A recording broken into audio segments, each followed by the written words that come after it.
Ernesto, eu já queria começar chamando você para nos ajudar a esclarecer o que está acontecendo na Síria, né? A gente está vendo também Israel se movimentando contra dissidentes da Al-Qaeda na Síria.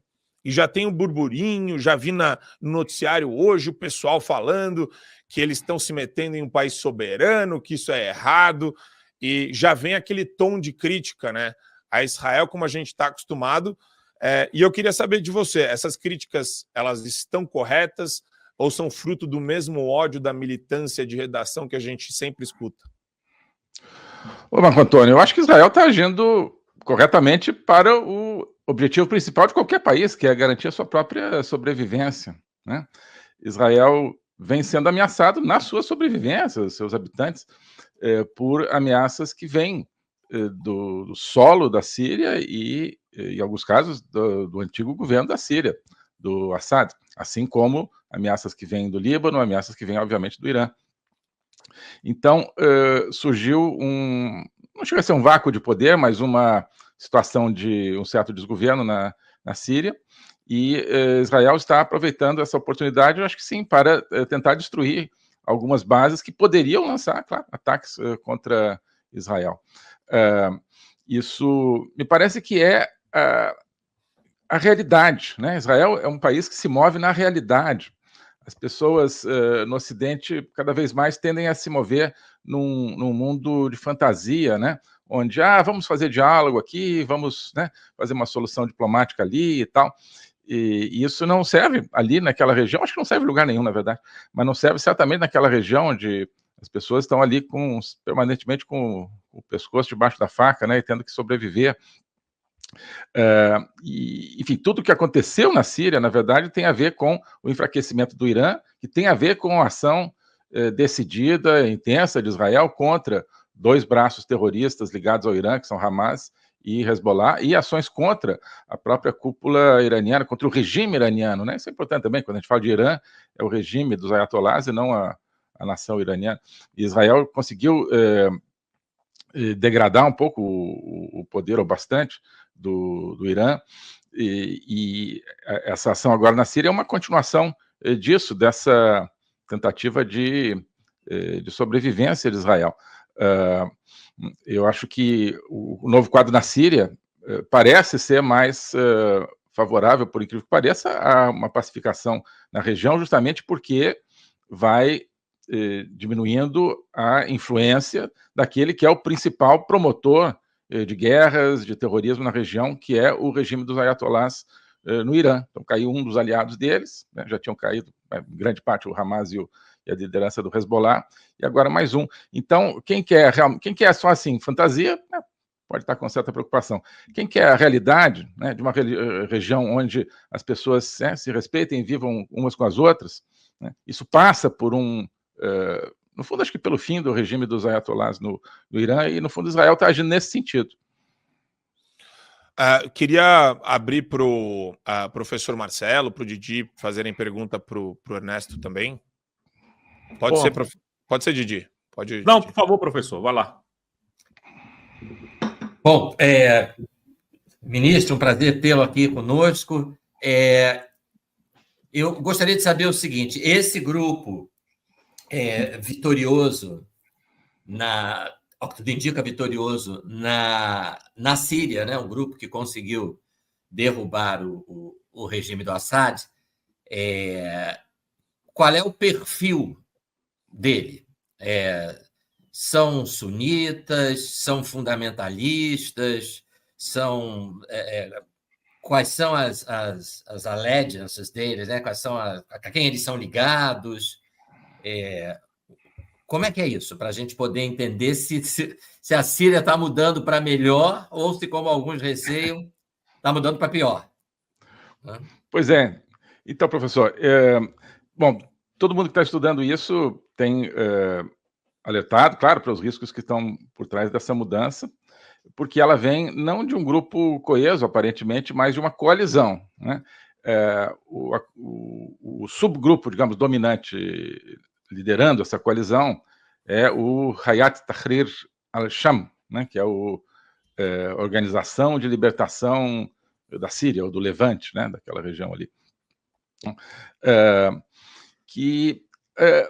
Olha só, já temos aí um elemento para mostrar mais ou menos de onde eles estão vindo, que é o seguinte: veja que nessa designação não existe uma conotação islâmica, não existe uma conotação de fundamentalismo religioso, né?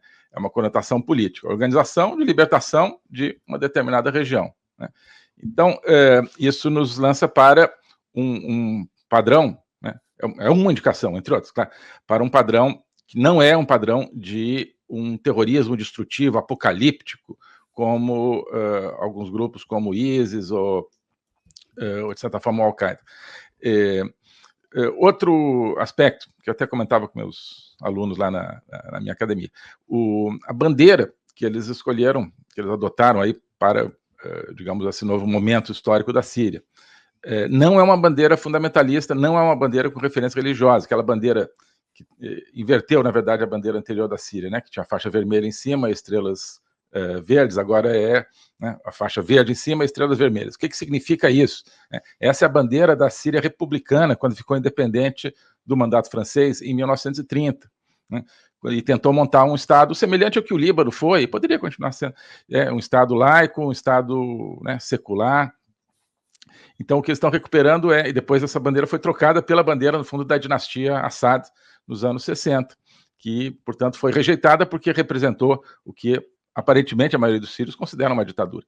Então, o que eles estão pegando? Uma nova bandeira, representando ISIS, representando, né, com frases do Corão? Não. Pegaram uma bandeira de uma Síria republicana, de uma Síria laica, né? São símbolos, são aspectos aí de... claro, que não totalizam o problema. Mas, voltando, é uma coalizão, né? Cada grupo... Haverá grupos, provavelmente, mais complicados ali e outros menos complicados. Será que existe realmente uma predominância daqueles que querem uma Síria não fundamentalista, que querem uma Síria, digamos, né, aberta? Temos que ver como é que isso vai se desdobrar. Mas, enfim, de modo geral, são sunitas que não gostam da influência do Irã xiita, né, e são grupos que pareciam estar bem mais voltados para uma tendência política, portanto, e não uma tendência religiosa. O próprio líder, quer dizer, parece que ele, né, fez uma viagem de autodescobrimento, né, saindo de uma perspectiva terrorista e tal, e religiosa, para uma perspectiva, né, mais puramente política. Mas, enfim, eu acho que a gente tem sinais de todos os tipos. Eu estou vendo mais sinais positivos de que, olha, pode melhorar. Só para terminar, claro, existe uma desorganização, né, nesse momento, mas eu acho assim, a ordem, né, às vezes é uma ordem totalitária. Você, para chegar numa ordem livre, né, às vezes você precisa passar por um período de desorganização. Então, o caos é sempre, não, então vamos acabar com o caos, vamos impor de novo uma ditadura. Nem sempre é o melhor caminho. Às vezes um povo tem que, né, atravessar um período de uma certa desorganização para chegar numa ordem melhor. Didi? Você tá mudo, Didi. Ainda mudo. Foi, né? Aí foi. Bom, não sei por que aqui fica ligado como se estivesse funcionando, mas enfim, ministro, mais uma vez uma satisfação falar com o senhor aqui. Eu tinha duas perguntas em uma. A primeira é, o senhor não achou muito rápido, não, a queda do regime? 10 dias? Coisa que tentaram durante anos e anos e anos, com guerra civil, inclusive, apoio do Irã, apoio da Rússia, não conseguiram, e esse grupo foi lá e em 10 dias conseguiu derrubar o regime. Essa seria uma. E a outra... qual é a perspectiva que o senhor vê para a guerra da Rússia e da Ucrânia em 2025? O senhor acha que com Trump esse imbróglio, essa guerra será terminada? Então, primeira coisa, a questão da rapidez. Sim, né, a questão um pouco da gota d'água, né, que entorna o copo, ou já que estamos ali, né, falando de Oriente Médio, né, daquela palha que quebra as costas do camelo, né? Então o camelo está aguentando o peso até um certo ponto e tem uma palhinha que chega e é aquilo que faz o coitado do camelo se quebrar. Bom, o que foi essa palha, né?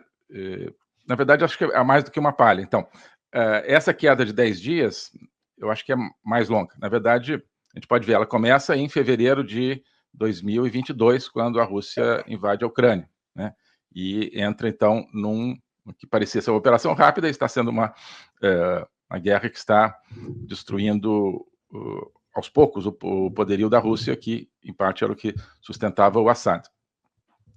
E depois essa queda também, ela vem de 7 de outubro de 2023, aquele horroroso ataque terrorista do Hamas contra Israel, que fez com que Israel partisse para uma ofensiva contra os 2 grupos terroristas. Na verdade, os Houthis também acabaram sendo degradados também, mas sobretudo Hamas e Hezbollah, né, que eram, digamos, a vanguarda, né, do regime iraniano, né, do regime dos ayatolás, que também era a outra sustentação do regime de Assad na Síria.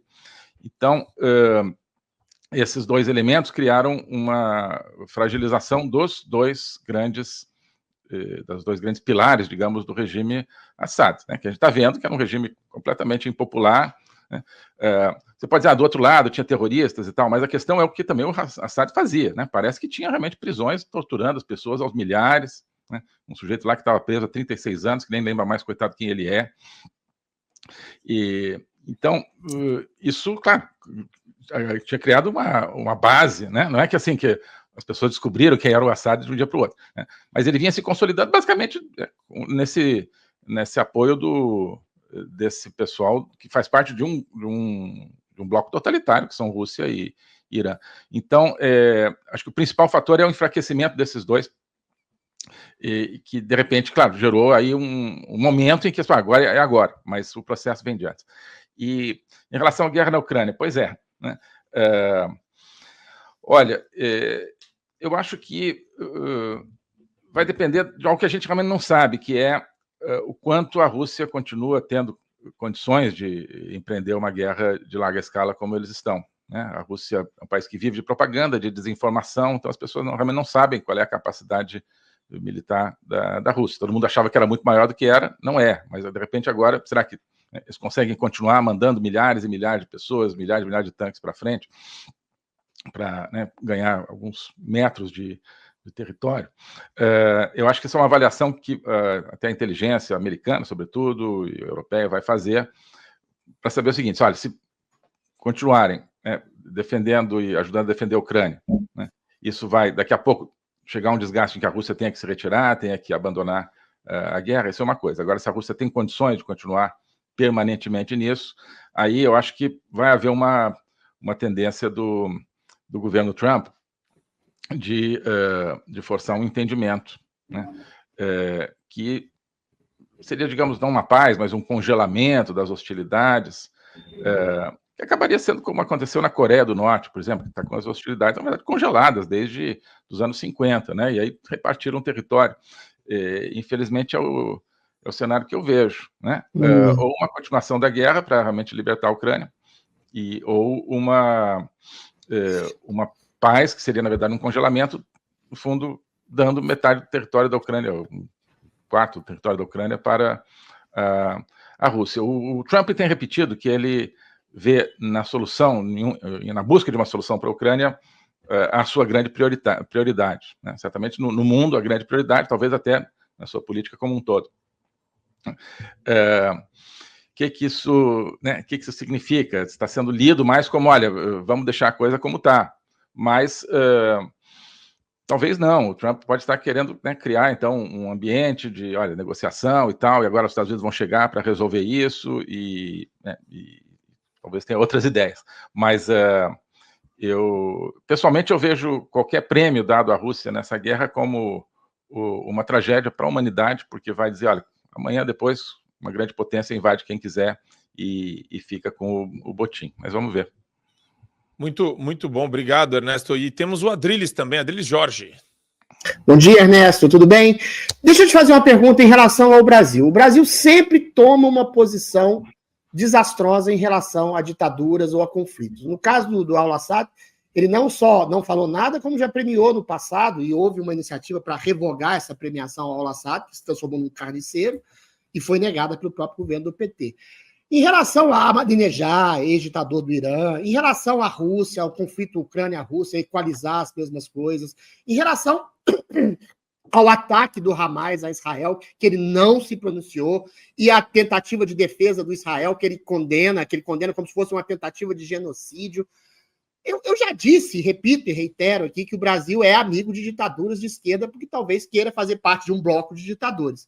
Mas parece ser qualquer ditadura.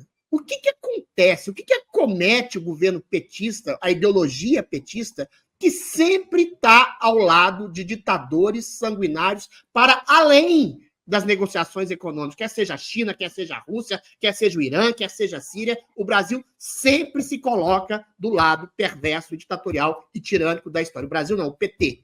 O que explica essa sanha ditatorial do PT e do governo Lula? Então, Adriles, em parte, isso faz parte do projeto PT, que é um projeto ligado a um projeto revolucionário da América Latina, né? Foro de São Paulo, Lula com Fidel Castro, desde o começo dos anos 90, né?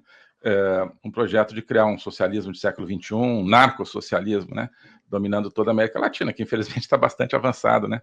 E desde o começo desse projeto, mas sobretudo a partir mais ou menos do ano 2000, quando Putin chega ao poder na Rússia, e um pouco depois, quando a China começa a ser mais assertiva no mundo, esse projeto Foro de São Paulo se dá conta que ele tem dois grandes aliados aí, né, China e Rússia, que ambos querem ocupar cada vez mais espaço na América Latina para desocupar espaço dos Estados Unidos no mundo e implantarem uma espécie de totalitarismo mundial, uma hegemonia totalitária mundial. Isso é o que, de maneiras diferentes, Rússia, China e Irã também querem. Irã também se viu totalmente simpático aí nessa coalizão que se formou mais ou menos, portanto, a partir do ano 2000. Né? Então, cada um desses foi penetrando na América Latina e no Brasil, portanto, de uma maneira. Né? A China com uma presença econômica que permite ela ir comprando as elites brasileiras, que são baratas de comprar, né? Estão à venda, as elites políticas. Permitiu a Rússia foi, digamos, penetrando sobretudo no que eles fazem muito bem, que é desinformação, eles herdam da KGB, né? Eu digo que hoje tem uma espécie de KGB do B, né? Pessoal que faz propaganda russa dentro do Brasil, e como em vários outros países, e o Irã com muitos laços com alguns regimes, como o da Venezuela, né? E criando laços entre os seus braços armados, como o Hezbollah, e organizações criminosas também da América Latina, né? Então, isso criou uma rede gigantesca de contatos, de apoios recíprocos. Recíprocos também, porque o dinheiro da droga latino-americana também vai para alimentar o terrorismo. A gente acha que a droga é só aqui, não, né? O dinheiro da droga, inclusive, né, que passa em grande parte pelo Brasil, vai para financiar terrorismo e máfias desse tipo, inclusive no Oriente Médio, né? Então, esse trio totalitário, né, China, Rússia e Irã, se tornou uma grande sustentação do Foro de São Paulo, e, na verdade, vem, do ponto de vista deles, a América Latina como terreno deles, cada vez mais, né, um terreno tradicionalmente, né, mais próximo do Ocidente democrático, agora talvez mais próximo deles. Então, não é uma invenção do Lula, né, e não é algo aleatório, é algo que faz parte de um projeto de poder. Você vê, quanto mais o Brasil fica ligado a esse trio totalitário, que é o que acontece nos governos PT sempre, né, mais se enfraquece a democracia no Brasil, mais se fortalece a corrupção, mais se fortalece, né, a juristocracia, mais se fortalece todo tipo de instrumentos ditatoriais no Brasil. Então, o PT quer um Brasil, né, quer um Brasil totalitário, disfarçado de democracia, mas totalitário. Né. Esse trio totalitário, totalmente de acordo com essa ideia, justamente quer usar o Brasil como parte do seu esquema de hegemonia mundial, né? E a elite política brasileira, né, olha para o próprio bolso, fala assim, quem que facilita a corrupção? Né? São os Estados Unidos? Não, é a China, é a Rússia, é o Irã. Né? Então, bora para a China, Rússia e Irã. Então, não é a questão simplesmente de uma simpatia por ditaduras, é uma simpatia por quem paga